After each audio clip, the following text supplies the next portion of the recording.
Cancer research starts from very basic research that goes via pharmaceutical companies, biotech companies, and at the end, the patient is who will get the drug. We have to remember that this very basic research on a certain protein or molecule inside the cancer cell is the future for the cancer therapy that will become at the end.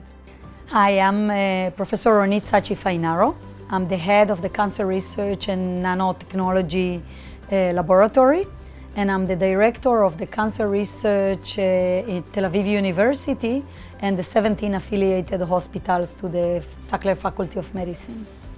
So my background is multidisciplinary. I did my PhD in London, in UCL.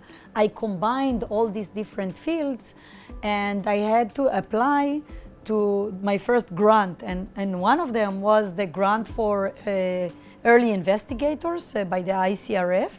And one of the first things that I did and created in the lab is a way to devise a nanotechnology that will deliver several drugs in one nanoparticle that will target not only the cancer cells but also the microenvironment. So this was the first grant that supported the early years in my lab. I think ICRF has been throughout this journey, the whole 15 years following from early investigator to intermediate to advanced.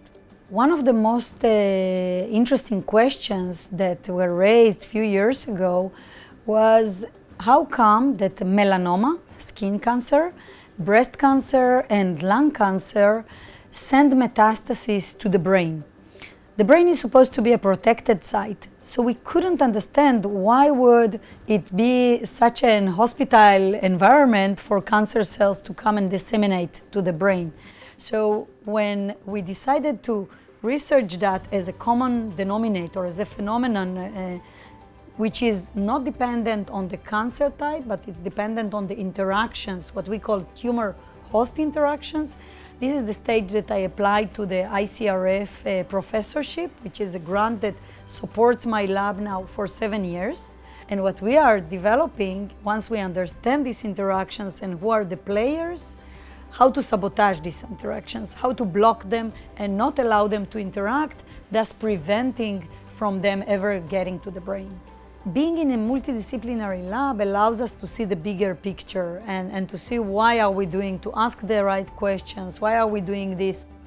Cancer is not a single disease, we're talking about 300 different diseases that we haven't solved yet. And for every step, this ICRF have supported me and the postdocs in my lab. All this equipment can be purchased by these kind of grants that allow us to advance the whole field much, much faster.